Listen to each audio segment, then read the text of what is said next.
పాక్ ఆర్మీకి భారత్ భయం పట్టుకుంది. పైకి డైలాగులు చెప్తున్నా లోపల గజగజ వణికిపోతుంది. ఇప్పటికే ఆర్మీ చీఫ్ ఫ్యామిలీ పాక్ విడిచి వెళ్ళిపోగా మునీర్ కూడా బంకర్లో జారుకున్నాడు.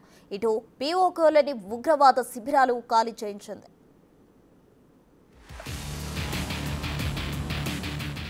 దేనికైనా రెడీ అంటూ బీరాలు. భారత్లో రక్తం పారిస్తామంటూ కారు కూతలు.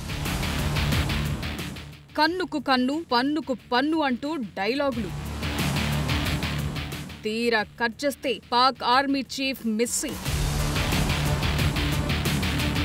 అవును, మీరు వింటున్నది నిజమే. పాక్ ఆర్మీ చీఫ్ మునీర్ కనిపించడం లేదు. పెహల్గాం ఉగ్రదాడి తరువాత రెచ్చిపోయి మాట్లాడిన మునీర్ అదృశ్యమయ్యాడు. 2 రోజులుగా ఎవరికీ కనిపించడం లేదు. ఇప్పటికే ఆయన ఫ్యామిలీ దేశం విడిచి వెళ్లిపోగా తాజాగా పాక్ ఆర్మీ చీఫ్ మిస్ అవటం సంచలనంగా మారింది. అతడు రావల్పిండిలోని బంకర్లో దాక్కున్నట్లు వార్తలొస్తున్నాయి. 2 రోజుల క్రితం పాక్ పీఎంఓ ఓ ఫోటో షేర్ చేసింది. అందులో ప్రధాని పక్కన ఆర్మీ చీఫ్ ఉన్నట్లు వివరణ ఇచ్చే ప్రయత్నం చేసింది. ఈ పోస్టు అనుమానాలకు మరింత బలం చేకూరినట్లయింది.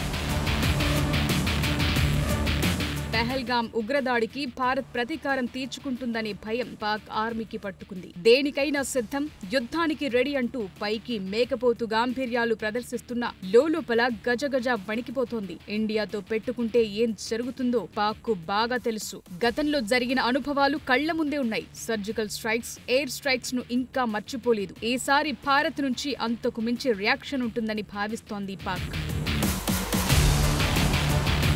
ఉగ్రదాడి జరిగిన మరుసటి రోజు నుంచే సరిహద్దు సమీపంలోకి ఆయుధాలను తరలిస్తోంది దాయాది దేశం. ఎల్ఓసి వెంబడి భారత వైమానిక దాడులను పసిగట్టడానికి చర్యలు చేపట్టింది. సియోల్కోట్ ప్రాంతానికి పాకిస్తాన్ సైన్యం తన రాడార్ వ్యవస్థలను తరలిస్తున్నట్టు తెలుస్తోంది. సరిహద్దుకు 58 కిలోమీటర్ల దూరంలో ఉన్న కోర్ కంటోన్మెంట్ వద్ద TPS-77 రాడార్ సైట్ ను ఏర్పాటు చేసింది. TPS-77 మల్టీ రోల్ రాడార్ అనేది అత్యంత సామర్థ్యం గల రాడార్ వ్యవస్థ. ప్రపంచ వ్యాప్తంగా పరిస్థితులను గమనించేందుకు ఎయిర్ ట్రాఫిక్ పర్యవేక్షణ కోసం దీన్ని ఉపయోగిస్తారు.